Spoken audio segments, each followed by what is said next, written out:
Challenge किया through writ petition दोनों का।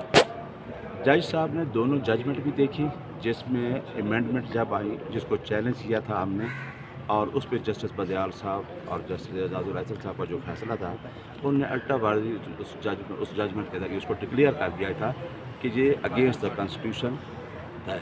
उसके बाद रिव्यू हुआ है, रिव्यू में आपको पता है कि काजी साहब ने उस अमेंडमेंट को एक्सेप्ट कर लिया।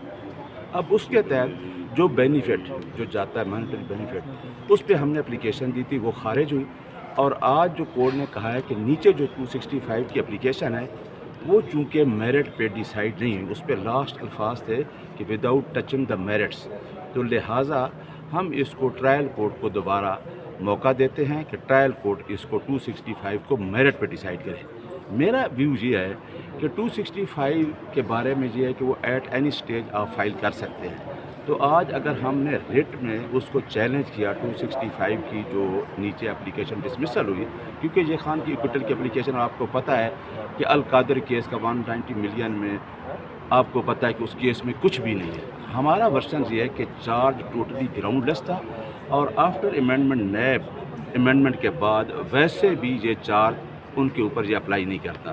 तो कोर्ट के पास डिस्क्रिशन है कि अगर सीआरपीसी में 265 के में आपके पास ये पावर्स हैं, तो हाई कोर्ट हमारे वकला दोस्तों ने, कासिम गिल साहब ने भी और ज़हीरुद्दीन चौधरी साहब ने भी, हम भी सारे मौजूद थे, ये बात कही है कि आप रिट जुरिसडिक्शन में आप देख सकते हैं। ये कोई आप कहेंगे कॉन्स्टिट्यूशनल इशू, ये भी आपकी पार्ट है कि आप इसको भी देख सकते हैं।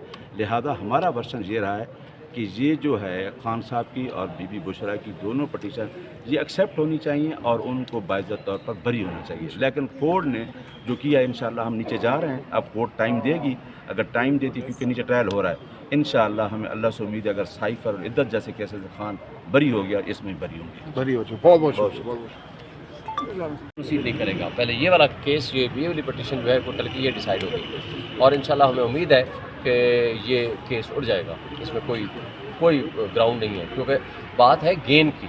क्या गेन हमने हासिल किया वो बताएं ना ला करके, कोई एविडेंस इसमें है ही नहीं, कोई चीज़ ही नहीं है।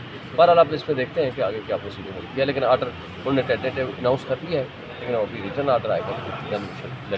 और अडियाला में जो 190 मिलियन केस चल रहा है, उससे इसको कोई फर्क, वो रुक जाएगा ना। पहले इस एप्लीकेशन को डिसाइड करेंगे कि अगर हमारी एक्विटल हो जाती है तो दैट्स ऑल। अगर वो एक्विटल नहीं होती तो हम उसको लेकर के फिर हाई कोर्ट में दोबारा आ सकते हैं। हमारा ये जो भी दोबारा आर्डर करेगा, क्योंकि हमें उससे तो इंसाफ की तवक्को नहीं है। जिस तरह राना साहब बैठे हुए हैं और उनका जो मिजाज है और जिस तरह वो कम्प्रोमाइज़ है, मेरी ज़ाती राय है, मुझे तो उससे इंसाफ की तवक्को नहीं है। लेकिन बहरहाल फिर भी जो ऑब्जर्वेशन के साथ ये भेज रहे हैं, हमें उम्मीद है कि अब वो इन चीज़ों को ज़रूर सोचेगा, देखेगा, ऑब्जर्व करेगा, लॉ को देखेगा और उसके बाद जाकर के वो डिसाइड करेगा। बहुत बहुत शुक्रिया शिवसेना साहब हमारे साथ। देखें, एक दिन क्या इरादे हैं आप लोग? एक दिन की क्या कहते हैं, एक दिन की ये करारदाद है जो कि इकबाल डे, हम उसके लिए इकट्ठे हो रहे हैं। आपने कभी देखा है स्कूलों में ना इकबाल डे मनाया जाता है, कायदे आज़म डे मनाया जाता है। तो अब हम सियासत के स्कूल में इकबाल डे 9 नवंबर को सवाबी में मना रहे हैं।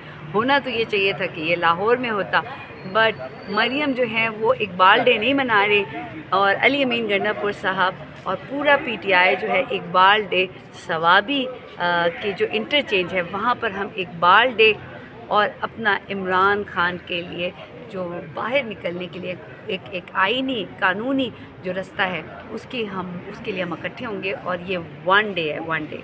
अच्छा, उस दिन आप हमें बता रही थी कि खान साहब जो है 1 महीने के अंदर या इसी महीने बाहर आने वाले हैं, ये किस बेस पर आप ये बात कर रही हैं?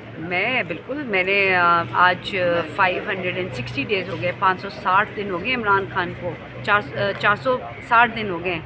तो 460 दिन इमरान खान का जेल में रहना, डटे रहना, फिर आखिरी स्पेल जो इन्होंने किया है, मतलब एक जो उनके साथ किया है कि उनसे हर चीज़ ले ली गई है, इवन अखबार, इवन रोशनी भी। तो उस अंधेरे के बाद जो अब रोशनी इस नवंबर में उभरी है, उसमें इमरान खान ने बाहर आना है। बहुत बहुत शुक्रिया, बहुत बहुत शुक्रिया।